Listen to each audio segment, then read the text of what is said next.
নারী যখন অভিনয় করা শুরু করে দেয়, ওয়াহ ওয়াহ, অভিনয় যখন শুরু করবে, মিথ্যাকে এতটা অভিনয় করে ইমোশনালি স্কিল দিয়ে, তারা একটা অভিনয়ের স্কিল থাকে।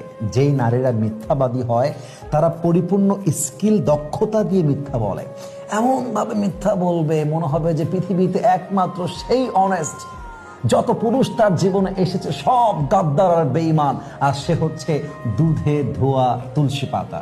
কিন্তু বাস্তবতা হচ্ছে কি, চোরের 10 দিন, গৃহস্থের 1 দিন।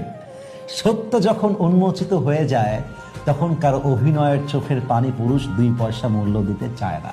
এটা নারীদের বোঝা উচিত। পুরুষের জীবনে মিথ্যাবাদী নারীর মূল্য আর একটা সাধারণ প্রাণীর মূল্য দুইটাই সেম, দাম নাই। পুরুষ যখন বুঝে ফেলে যে এই মেয়েটা মিথ্যাবাদী, সারা জীবন পুরুষের পায়ের কাছে পড়ে থাকলেও পুরুষ তাকে দাম দিবে না। লিখে রাখেন, এটা পুরুষের ন্যাচার। পুরুষ সব সহ্য করতে পারবে, বাট বেইমানি